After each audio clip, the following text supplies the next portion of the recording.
SLA career academy Yaragatti ಇದರ ವತಿಯಿಂದ ಆತ್ಮೀಯರೇ ಎಲ್ಲ ವಿದ್ಯಾರ್ಥಿಗಳಿಗೆ ಹೇಳೋದೇನಂತಂದರೆ ಯರಗಟ್ಟಿಯಲ್ಲಿ ಪ್ರಪ್ರಥಮ ಬಾರಿಗೆ ಇಲ್ಲಿ ಸ್ಪರ್ಧಾತ್ಮಕ ಪರೀಕ್ಷೆಗಳ ತರಬೇತಿಯನ್ನು ನೀಡಲಾಗ್ತಾ ಇದೆ.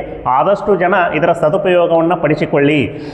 ಇಲ್ಲಿ ವಿಶೇಷವಾಗಿ ಏನು ಹೇಳ್ತೀವಪ್ಪ ಅಂತಂದ್ರೆ SSC GD ಇರ್ಬೋದು, ಆರ್ಮಿ ಇರ್ಬೋದು, PSI ಇರ್ಬೋದು, PC ಇರ್ಬೋದು, SDA FDA ಇರ್ಬೋದು, ಗ್ರೂಪ್ C ಇರ್ಬೋದು, ಇದೇ ರೀತಿ ಎಲ್ಲ ಸ್ಪರ್ಧಾತ್ಮಕ ಹುದ್ದೆಗಳಿಗೆ ಇಲ್ಲಿ ರಾಜ್ಯಕ್ಕೆ ಸಂಬಂಧಪಟ್ಟಿದ್ದು ಇರ್ಬೋದು ಅಥವಾ ಕೇಂದ್ರಕ್ಕೆ ಸಂಬಂಧಪಟ್ಟಿದ್ದು ಸ್ಟೇಟ್ ಮತ್ತು ಸೆಂಟ್ರಲ್ ಸಿಲೆಬಸ್ ತಕ್ಕಂತೆ ನಾವು ಇಲ್ಲಿ ಏನು ಮಾಡ್ತಾ ಇದ್ವಿ ಅಂತಂದ್ರೆ ಎಲ್ಲ ವಿದ್ಯಾರ್ಥಿಗಳಿಗೆ SLA ಕರಿಯರ್ ಅಕಾಡೆಮಿ ವತಿಯಿಂದ ನಿಮಗೆ ಕೋಚಿಂಗನ್ನು ನೀಡ್ತಾ ಇದ್ವಿ. ಇದರ ಸದುಪಯೋಗನ ದಯವಿಟ್ಟು ಎಲ್ಲರೂ ಏನು ಮಾಡ್ಬೇಕಂತಂದ್ರೆ ನಿಮ್ಮ ಸ್ನೇಹಿತರಿಗೆ ಹೇಳುವುದರ ಮೂಲಕ ಇದರ ಸದುಪಯೋಗವನ್ನು ಪಡಿಸಿಕೊಳ್ಳಿ.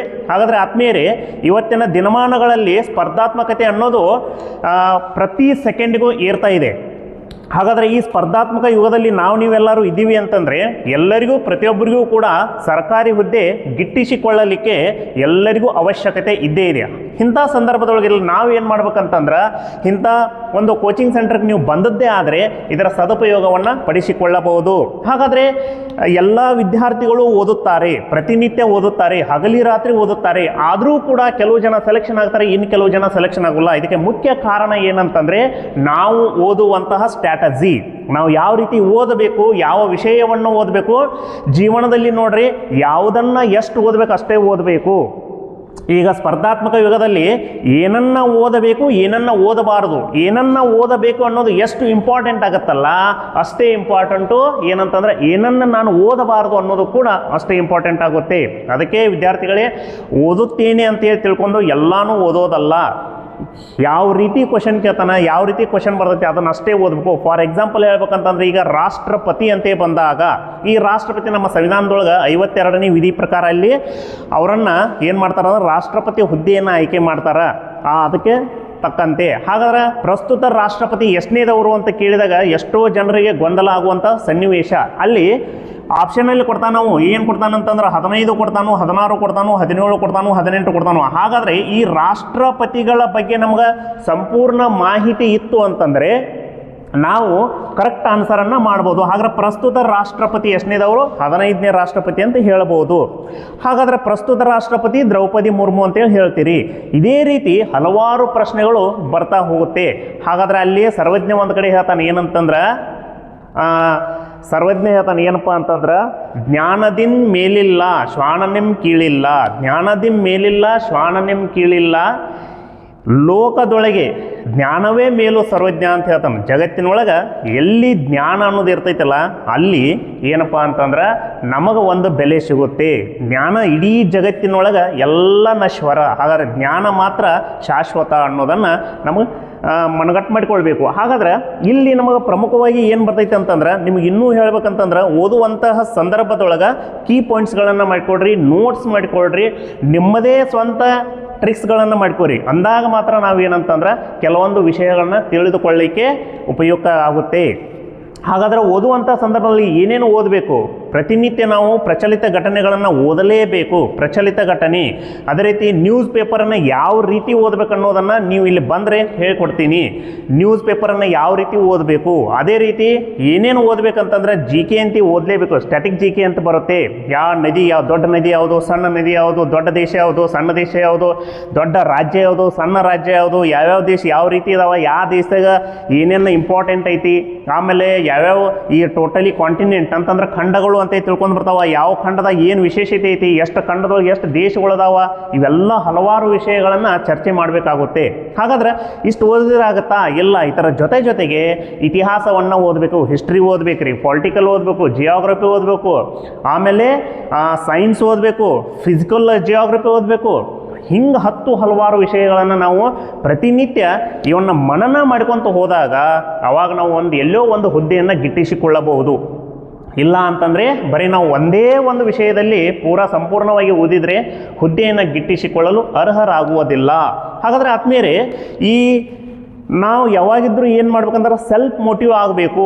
ಇನ್ನೊಬ್ರು ಹೇಳೋದು ಎಷ್ಟು ದಿನ ಹೇಳ್ತಾರೆ. ಅದಕ್ಕೆ ಈ ಉಸೇನ್ ಬೋಲ್ಟ್ ಅಂತಿದ್ದ, ಈ ಉಸೇನ್ ಬೋಲ್ಟ್, ಜಮೈಕಾದ ಉಸೇನ್ ಬೋಲ್ಟ್, ಈ ಉಸೇನ್ ಬೋಲ್ಟ್ ಇನ್ನೊಬ್ಬರನ್ನ ಸ್ಪರ್ಧೆಯಾಗಿ ನೋಡಲಿಲ್ಲ, ಅವನು ಇನ್ನೊಬ್ಬರ ಜೊತೆ ಸ್ಪರ್ಧೆ ಮಾಡಲಿಲ್ಲ, ತನ್ನ ಒಂದು ರೆಕಾರ್ಡನ್ನು ತಾನೇ ಮುರ್ಕೊಂಡಂಥ ವ್ಯಕ್ತಿ ಯಾರಂತಂದ್ರೆ ಉಸೇನ್ ಬೋಲ್ಟ್. ಹೀಗಿದ್ದಾಗ ಸ್ಪರ್ಧಾತ್ಮಕ ಯುಗದೊಳಗೆ ನಮ್ಮ ರೆಕಾರ್ಡನ್ನು ನಾವೇ ಮುರ್ಕೊಳ್ಬೇಕು ಅಂತಂದರೆ ಇದರ ಅರ್ಥ ಏನಂತಂದ್ರೆ ಇನ್ನೊಬ್ಬರು ನೋಡಿ ನಾವು ಓದೋದಲ್ಲ, ಇವತ್ತು ನಾನು ಏನು ಓದಿದ್ದೀನಿ, ನಾಳೆ ಏನು ಓದ್ತೀನಿ, ನಾಡಿದ್ದು ಏನು ಓದ್ತೀನಿ ಅನ್ನೋದನ್ನು ನನ್ನ ರೆಕಾರ್ಡನ್ನು ನಾ ಮುರ್ಕೊಂಡಾಗ ಅವಾಗ ಸೆಲೆಕ್ಷನ್ ಆಗುತ್ತೆ.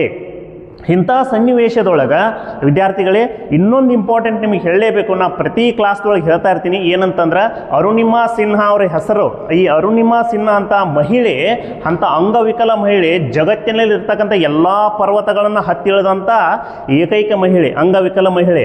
ನಾವು ಎಲ್ಲರೂ ನಮ್ಮ ಶರೀರ ಗಟ್ಟಿದ್ದು, ಕೈಕಾಲು ಗಟ್ಟಿದ್ದು ನಾವು ಏರ್ಲಿಕ್ಕೆ ಹಿನ್ನೆಟ್ಟು ಹಾಕ್ತೀವಿ ರೀ. ಆದ್ರೆ ಅರುಣಿಮಾ ಸಿನ್ಹಾ ಅಂತ ಮಹಿಳೆ ಜಗತ್ತಿನಲ್ಲಿ ಇರ್ತಕ್ಕಂಥ ಎಲ್ಲ ಪರ್ವತಗಳನ್ನು ಏರಿ ಇಳಿದು ಬಿಟ್ಲು. ಈಗ ಎಕ್ಸಾಂಪಲ್ ಹೇಳ್ಬೇಕಂತಂದ್ರೆ ನಮ್ಮ ಜಗತ್ತಿನಲ್ಲಿ ಅತಿ ಹೈಯೆಸ್ಟ್ ಯಾವುದಂತಂದ್ರೆ ನಮ್ಮ ಖಂಡ, ಏಷ್ಯಾ ಖಂಡದಲ್ಲಿ ಇರ್ತಕ್ಕಂಥ ಮೌಂಟ್ ಎವರೆಸ್ಟ್ 8848 ಮೀಟರ್ ಏರಿ ಇಳಿದು ಬಿಟ್ಲು ಅರುಣಿಮಾ ಸಿನ್ಹಾ ಒಂದೇ ಕಾಲಿನಲ್ಲಿ.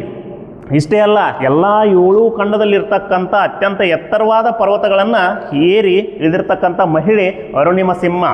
ಹಾಗಾದರೆ ಇಷ್ಟೇ ಅಲ್ಲ ಮಾಹಿತಿ, ಇಲ್ಲಿ ಏನಪ್ಪ ಅಂತಂದರೆ ಅವರಲ್ಲಿ ಸೆಲ್ಫ್ ಮೋಟಿವೇಶನ್ ಅಂತಕ್ಕಂಥದ್ದು ಬರಬೇಕು. ಸೆಲ್ಫ್ ಮೋಟಿವೇಶನ್ ಆದಾಗ ಮಾತ್ರ ನಾವು ಸಾಧನೆಯನ್ನು ಮಾಡ್ಬೋದು.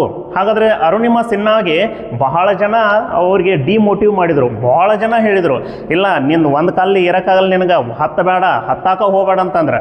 ಆದರೆ ಮನುಷ್ಯನಲ್ಲಿ ಸ್ವಂತ ನಮ್ಮ ಮನಸ್ಸೊಳಗೆ ಒಂದು ಬೆಂಕಿ ಜ್ವಾಲೆ ಐತೆ. ಆ ಬೆಂಕಿ ಜ್ವಾಲೆ ಯಾವಾಗ ಹತ್ತೈತಲ್ಲ ಅವಾಗ ನಾವು ಸೆಲ್ಫ್ ಮೋಟಿವ್ ಆಗ್ತೀವಿ. ಹಾಗಾದರೆ ಇಷ್ಟೇ ಅಲ್ಲ, ಇನ್ನೊಂದು ನಿಮಗೆ ಘಟನೆ ಹೇಳ್ತೀನಿ. ಮಹಾರಾಷ್ಟ್ರದಲ್ಲಿ ಒಬ್ಬರು ಹೆಣ್ಮಗಳ ಹೆಸರು ಏನಪ್ಪ ಅಂತಂದ್ರೆ ಸಿಂಧೂತಾಯಿ ಸಕ್ಪಾಲ್ ಅಂತೇಳಿ. ಈ ಸಿಂಧೂತಾಯಿ ಸಕ್ಪಾಲ ಒಟ್ಟ ಎಜುಕೇಷನ್ ಇಲ್ಲ ಮಹಿಳೆ, ಆದರೂ ಕೂಡ ಸಾಧನೆ ಮಾಡಲು. ಆಕೆ ಹಲವಾರು ರೀತಿ ಪ್ರಶಸ್ತಿಗಳು ಬಂದವು. ಸಿಂಧೂತಾಯಿ ಸಕ್ಪಾಲ್ ಬೇಕಾದ್ರೆ ನೀವು ಇಂಟರ್ನೆಟ್ನಲ್ಲಿ ಸರ್ಚ್ ಮಾಡ್ಬೋದು. ಸಿಂಧೂತಾಯಿ ಸಕ್ಪಾಲ್ ಅಂತೇ ಬಂದಾಗ ಆ ಮಹಿಳೆ ಗರ್ಭವತಿ ಇದ್ದಾಗ ಆಕೆಯ ಗಂಡ ಆಕೆಯನ್ನು ಹೊರಗಡೆ ಹಾಕಿಬಿಟ್ಟ. ಅಂಥ ಸಂದರ್ಭದಲ್ಲಿ ಆಕೆ ದನದ ಕೊಟ್ಟಿಗೆಯಲ್ಲಿ ಹೆರಿಗೆ ಮಾಡಿಕೊಂಡು ಹೊಳ್ಳಿ ತಿರುಗಿ ಆ ಮಹಿಳೆ ಇಡೀ ತನ್ನ ಜೀವನವನ್ನು ಏನಪ್ಪಾ ಅಂತಂದ್ರೆ ಬಡವರಿಗೆ ಸಲುವಾಗಿ ಮೀಸಲಿಟ್ಲು. ಇಂಥ ಸಿಚುವೇಶನ್ ಒಳಗೆ ನಿರ್ಗತಿಕರನ್ನ ತಂದು ಸಾಕಿ, ಭಿಕ್ಷೆ ಬೇಡಿ ತಂದು ಅವರಿಗೆ ವಿದ್ಯಾಭ್ಯಾಸ ಕೊಡಿಸಿ ಸ್ವತಃ ಇಟ್ಕೊಂಡು ಸಾಕಿ ಇಂಥ ಹಲವಾರು ಆಶ್ರಮಗಳನ್ನು ನಡೆಸಿರ್ತಕ್ಕಂಥ ಮಹಿಳೆ ಸಿಂಧೂತಾಯಿ ಸಕ್ಪಾಲ್. ಹೀಗಾಗಿ ಆ ಮಹಿಳೆಗೆ ಇವತ್ತು ಜಗತ್ವಿಖ್ಯಾತಿ ಇರ್ತಕ್ಕಂಥ ಎಲ್ಲ ಪ್ರಶಸ್ತಿಗಳು ಬಂದರೂ ಕೂಡ ಇತ್ತೀಚೆಗೆ ಆ ಮಹಿಳೆ ತೀರ್ಕೊಂಡ್ರು ಅಂತ ಹೇಳ್ತಾರೆ. ಹಾಗಾದ್ರೆ ಸಿಂಧೂತಾಯಿ ಸಕ್ಪಾಲ ಮಹಿಳೆ ಆಕೆ ಸ್ಟೋರಿ ಏನಪ್ಪಾ ಅಂತಂದ್ರೆ ಅವಳದು ಕೂಡ ಎಜುಕೇಷನ್ ಇಲ್ಲ, ಆದರೂ ಕೂಡ ಸಾಧನೆ ಮಾಡಲು ಅಂತಂದ್ರೆ ನಮ್ಮಲ್ಲಿ ಏನು ಬರಬೇಕು, ಸ್ವಂತಿಕೆ ಅನ್ನೋದು ಬರಬೇಕು. ಸೆಲ್ಫ್ ಮೋಟಿವೇಶನ್ ಅಂತ ಬಂದಾಗ ಅದನ್ನು ತಡಿಲಿಕ್ಕೆ ಯಾರಿಂದಲೂ ಸಾಧ್ಯವಿಲ್ಲ. ಇಷ್ಟೇ ಅಲ್ಲ, ಈಗ ನೀವು ಎಕ್ಸಾಂಪಲ್ ನೀವು ಓದ್ತಿರ್ತೀರಿ, ಈಗ ಅಂಧರಿಗೆ ಇರ್ತಕ್ಕಂಥ ಬ್ರೈಲ್ ಲಿಪಿ ಅಂತ ನೋಡಿರ್ತೀರಿ. ಜನವರಿ 4 ಬ್ರೈಲ್ ಲಿಪಿ ದಿನಾಚರಣೆ ಅಂತ ಆಚರಣೆ ಮಾಡ್ತೀವಿ. ಕಾರಣ ನೋಡ್ರಿ, ಲೂಯಿಸ್ ಬ್ರೈಲ್ ಅಂತಕ್ಕಂಥ ವ್ಯಕ್ತಿ ಏನೋ ಒಂದು ಘಟನೆಯಿಂದ ತಂದೆ ಹತ್ರ ಅಲ್ಲಿ ಸಣ್ಣ ಪುಟ್ಟ ಮಗು ಇದ್ದಾಗ ಕೆಲಸ ಮಾಡೋ ಸಂದರ್ಭದೊಳಗೆ ಕಣ್ಣಿಗೆ ಯಾವುದೋ ರೀತಿ ಆದ ಚಪ್ಪಲ್ ಹುಲಿತಕ್ಕಂಥ ಒಂದು ಮೆಳೆನ ಚುಚ್ಚುಕೊಂಡಿರ್ತಕ್ಕಂಥ ಒಂದು ಮಗು ಮುಂದೆ ಪೂರಾ ಅಂಗವಿಕಲತೆಯನ್ನು ಹೊಂದಿದ. ಅಷ್ಟಿದ್ರೂ ಕೂಡ ನೋಡ್ರಿ, ಆ ಲೂಯಿಸ್ ಬ್ರೈಲ ಎಲ್ಲ ಕಡೆ ಹೋಗಿ ತೋರಿಸಿದ್ರು ಆ ಮಗುವನ್ನು, ಇಲ್ಲ ಈ ಮಗುವಿನ ಕಣ್ಣು ಸರಿ ಆಗೋದಿಲ್ಲ, ಇದರಿಂದ ಇನ್ನೊಂದಕ್ಕೆ ಟ್ರಾನ್ಸ್ಫರ್ ಆಗಿಬಿಟ್ಟಿದೆ, ಅದು ಟ್ರಾನ್ಸ್ಫರ್ ಆಗಿ 2 ಕಣ್ಣು ಕಳ್ಕೊಂಡ ಆ ಮಗು. ಆದರೂ ಕೂಡ ಆ ಮಗುನ ಸಾಧನೆ ಲೂಯಿಸ್ ಬ್ರೈಲ್ ಮುಂದೆ ಅಂಧರ ಒಂದು ಲಿಪಿಯನ್ನು ಕಂಡುಹಿಡಿದ, ಬ್ರೈಲ್ ಲಿಪಿ ಅಂತೇಳಿ. ಅವರು ಅಂಥ ಸಾಧನೆ ಮಾಡಿದರು. ಇಷ್ಟೇ ಅಲ್ಲ, ಹಲವಾರು ನಾವು ನಮ್ಮ ಸುತ್ತಮುತ್ತ ಘಟನೆಗಳನ್ನ ನೋಡ್ತೀವಿ, ಹಲವಾರು ಘಟನೆಗಳು. ಅಂದರೆ ನಾವು ಸಾಧನೆ ಮಾಡಬೇಕು ಅಂತ ಹೊರಟಾಗ ಅಡೆತಡೆಗಳು ಹಲವಾರು ಬರ್ಬೋದು, ಆದರೆ ನಮ್ಮ ಮನಸ್ಸು ಸೆಲ್ಫ್ ಮೋಟಿವೇಶನ್ ಅನ್ನೋದೈತಲ್ಲ, ಇದು ಭಾಳ ಇಂಪಾರ್ಟೆಂಟ್ ಆಗುತ್ತೆ. ಅದಕ್ಕಾಗಿ ವಿದ್ಯಾರ್ಥಿಗಳೇ ನಿಮಗೆ ನೀವೇ ಸೆಲ್ಫ್ ಮೋಟಿವೇಶನ್ ಮಾಡ್ಕೋಬೇಕು. ಹಾಗಾದ್ರೆ ಸೆಲ್ಫ್ ಮೋಟಿವೇಶನ್ ಬೆಳೆಸ್ಕೊಳ್ಳೋದು ಹೇಗೆ, ಅದರದ ನಾವು ಹೆಂಗೆ ಮಾಡ್ಕೋಬೇಕು ಅನ್ನೋದಂತ ಅಂದ್ರೆ, ನೀವೇನಾದರೂ ಈ ನಮ್ಮ ತರಗತಿಗಳಿಗೆ ಅಟೆಂಡ್ ಆದ್ರೆ ಇದನ್ನು ಪ್ರತಿನಿತ್ಯ ನಾವು ನಿಮಗೆ ಸೆಲ್ಫ್ ಮೋಟಿವ್ ಮಾಡ್ತಾ ಟ್ರಿಕ್ಸ್ಗಳನ್ನು ಹೇಳ್ತಾ ಏನು ಮಾಡ್ತೀವಿ ಅಂತಂದ್ರೆ ಕ್ಲಾಸ್ಗಳನ್ನು ಮಾಡಿಕೊಡ್ತೀವಿ. ಅದಕ್ಕೆ ಇದರ ಸದುಪಯೋಗವನ್ನು ಎಲ್ಲರೂ ಬಳಸ್ಕೊಡಿ. ಜೈ ಹಿಂದ್, ಜೈ ಕರ್ನಾಟಕ. Thank you.